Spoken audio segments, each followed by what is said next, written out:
You are about to enter another dimension. A dimension not only of sight and sound, but of mind. A journey into a wondrous land of imagination. Next stop, the Twilight Zone.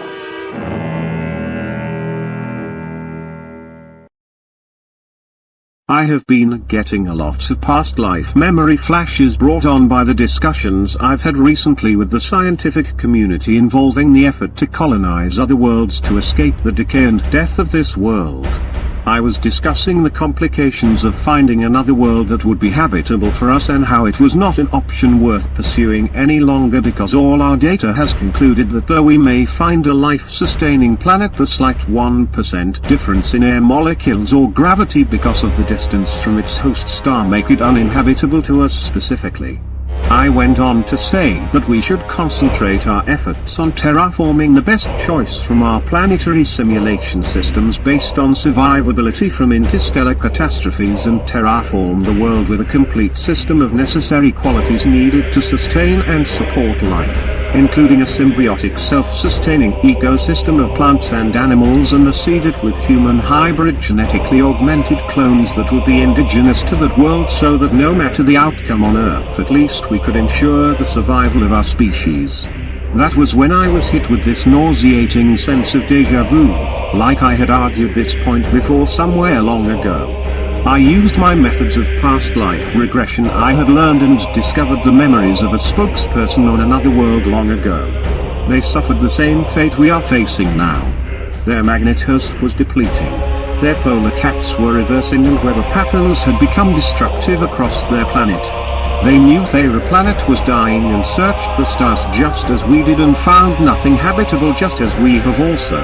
I was a leading spokesperson for an endeavor to build a prototype terraforming ship capable of shaping a habitable world from scratch, then terraform the atmosphere cycles needed to sustain life there and recreate our species on that world so that we wouldn't go extinct. I remember my name was, as best translated, Jovian. Now amidst the planet's final hours as everyone was scrambling to get world, I panicked and tried to gain access to a non-civilian aircraft. Later, after the chaos settled, the planet's governing body may not have been intact, but the automated legal system was, and I was arrested and sentenced to prison for hijacking a military vehicle basically. The governing body that oversaw legal affairs was no longer around, so I fell victim to its convictions based on data regardless of circumstances. Now at that time Jupiter was not like it is today and was used as a testing ground for their terraforming technology and other equipment that had scarred the once moon of our planet with unforeseeable side effects. Then it was delegated near the end as a maximum security prison planet for the most dangerous felons, many of them not from our world. And that is where I was sent, while the rest of my people went out into the stars to find a new home world. Jupiter had survived the explosion of its host world. I remember a vivid glimpse of returning to the region that was once my home to find the monstrosity Jupiter had become and that it survived, though slightly different. I was amazed it was still there and the facilities were still intact. But that's not what my attention was focused on. The millions of rock debris that was once my home that surrounded Jupiter almost so much that it covered it, keeping it hidden from view. So many rocks. I think I was contemplating if any of the debris I saw was a part of a street I once walked or house of someone I knew, or worse, were the stain color on some of the rocks anyone I once knew. In the prison I was outcasted. For one, I was of the race that kept them there even after their planet blew up, almost killing everyone on the prison planet too. That and also the reasons as to why I was there made me seem like I didn't belong there. Like I was better than them or something. Either way, that's the way they interacted with me, by not interacting at all. After a while the prisoners finally decided to escape the planet. I can't remember exactly how, but I think it was on board one of the prisoner transports that brought us there. They had a method of transporting dangerous passengers such as us by using large, I guess you could call it carbonite obelisk monolith structures that would basically solidify and preserve the passenger in stone-like slabs, protecting them during travel while immobilizing them also. I can't remember exactly how, but we reverse engineered the transports and landed on a small way station outpost on the other side of Earth's moon. I think they included me in the escape because I was a native of the race that designed the security systems, and I believe it was me that suggested we came to Earth because I knew that Earth was a secret project of our design, figuring I could maintain the upper hand by directing them here in case I outlived my usefulness. From the moon outpost we had to design a way to transport to Earth. We made a critical decision that meant once we got there we could not ever get off of it. We built what we now call a Stargate, and there can be only one Stargate per world due to safety protocol. But that also meant only ship transports could arrive onto the planet, and seeming that we were kind of hiding that solution was fine by us.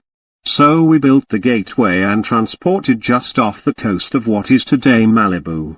The nearest sign of life large enough to be a colony which would have supplies and resources we would need to survive on this world were halfway on the other side of the planet.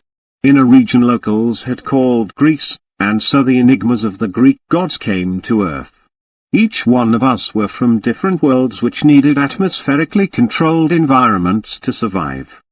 The humans interpreted it as that we were incarnated beings of the worlds themselves. They didn't grasp the terrestrial life form concept, so we played the role. Now I knew there was equipment here on this planet due to a conflict between our species and another long ago that took place in various areas across this system, and we salvaged the parts necessary to build our personal biodomes. Equipment was limited, so we supplemented terrain and climate zones similar to the ones we needed in order to make it easier to synthetically simulate the habitable temperate climate we each needed. That is why some gods' temples were found in areas unique in location, such as Hades' realm under the earth closer to the mantle for higher temperature levels, or Neptune whose temple was under the ocean for the high levels of moisture and pressure needed for his survival. Or mine that allowed me to mingle among the mortals for short periods, but mainly I needed high altitude levels and thin layers of atmosphere to simulate the gravitational difference and air pressure and compositional difference that I needed to survive. These climate differences made it possible with what equipment we had salvaged to survive here for a long time. There is more that I remember, but I'm going to take a break. It's best to do this in moderation, I've learned.